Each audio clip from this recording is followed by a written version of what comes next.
Alright, so in this video we're going to be going over Take You at Your Word by Cody Carnes, and this song is in the key of D, and the time signature, it's a little bit different, it's in 12/8. We'll talk about that later when we get to the riff section, but what I was thinking for this song is at the very end there is a hook in the outro, and I'll play it for you so you can hear what it sounds like. So it goes...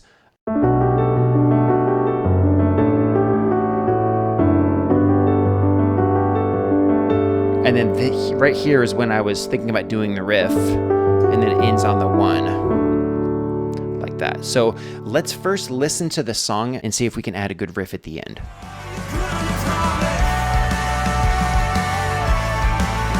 So it would start, let's see, right here, and then end. So something to kind of fill that gap. So...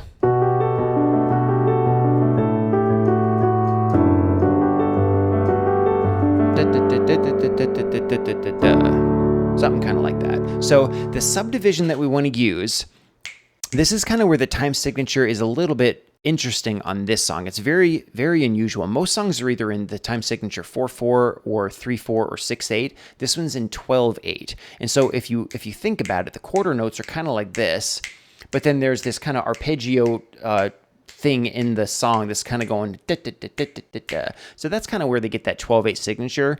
You can almost think about it as just a 4/4. So kind of 1, 2, 3, 4, 1, 2, 3, 4, but it has that kind of triplet. Da, da, da, da, da, da, da, da, da, da, da. So it's kind of 12 accents in that 4 measure. So that's where they get the 12/8 time signature. So I think that is probably what you'd want to do for a riff.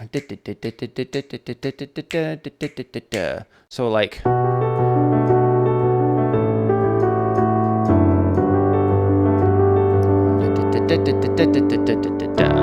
something kind of like that. So the starting or ending note that stands out to you. The first thing we have to look at is where our hand positioning is before we want to start the riff and after we want to start the riff. So it's...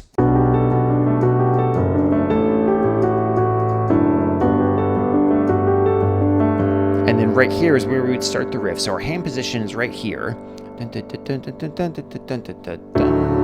Or you could end it here, or you could end it here, because it's on that last chord. So you could end it here, or here, or here, or here, wherever you want to. But your starting position is kind of right here.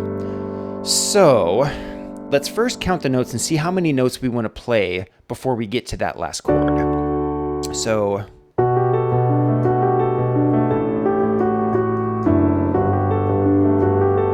triplet, triplet, triplet, triplet, 1. Yeah, so 12 notes for the triplets, and then you add one more note to end on that last chord.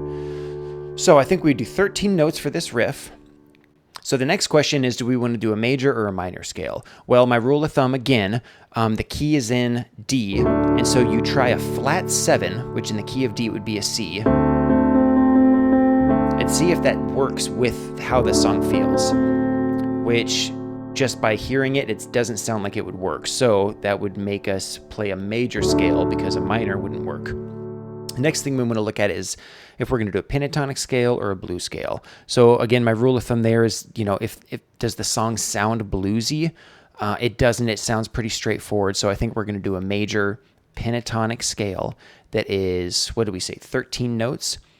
And then the song is in the key of D. So the next thing we have to do is figure out what the D major pentatonic scale is. So we pull up our chart, make sure we have the correct fingering for it. And so you just kind of work through the major scale, the major pentatonic scale.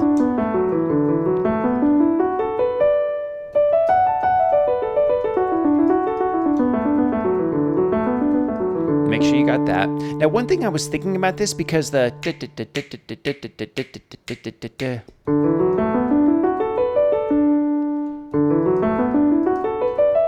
it's a little bit slower of a riff, so we might even be able to get away with octaves.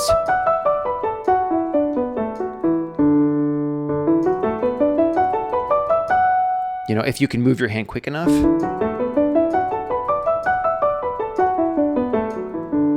something like that. So we'll try that. So we have the riff. I think we want to do octaves, and now let's just kind of figure out where we're going to end or where we're going to start and try to figure out how we can do this riff. So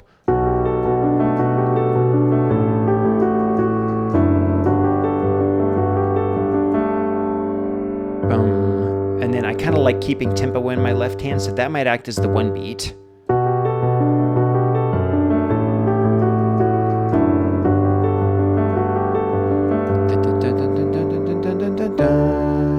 Something kind of like that. So if we want to end, it would make sense because the song ends on a D chord.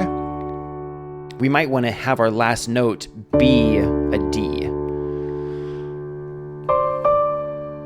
So if we, what did we say, 13 notes? So if we count backwards from 13, so let's see, 1, 2, 3, 4, 5, 6, 7, 8, 9, 10, 11, 12, 13. That's too low because my left hand's here. I think it's too low. So we might have to double back and play something and then come back.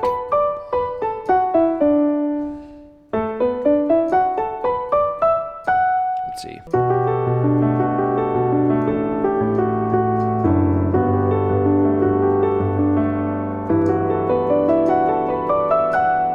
Yeah, so 13 notes I don't think is going to make sense because we're doing too much in our right hand to be able to immediately go to that note because we have to start here. So we might make it just 12 notes and then use the rhythm in our hand to act as that first note, so that'll give us time to jump to the second note.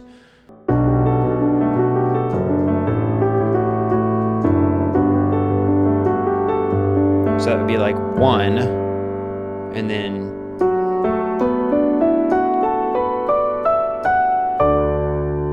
I think that would work. Let's try it again.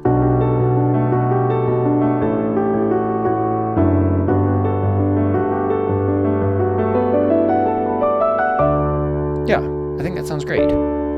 So now that's what we want to do. So let's just go through and just practice it and practice it and practice it and make sure that we have it and make sure that it's nice and smooth. And you have to make sure that you're playing the chords before the riff and then you're playing the chords after the riff. In this case, afterwards, we're just hitting a 1 chord. So there's not much to do after the fact, but so we really got to focus on the chords that we're playing going into that riff to make sure it's not choppy, it's nice and smooth. So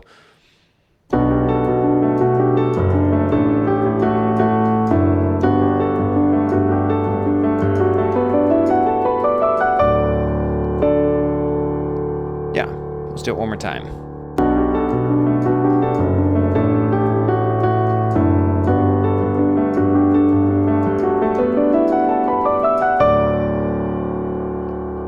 Yeah, I think that sounds great. And then there's kind of a drum fill at the end. It kind of goes to like a 5/7 and then a 4 or something like that.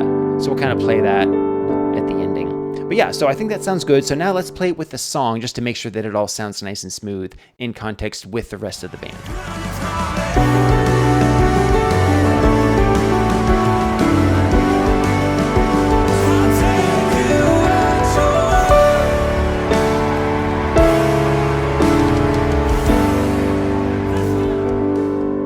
Yeah, I think that sounds great. So let's go ahead and move on to the next song.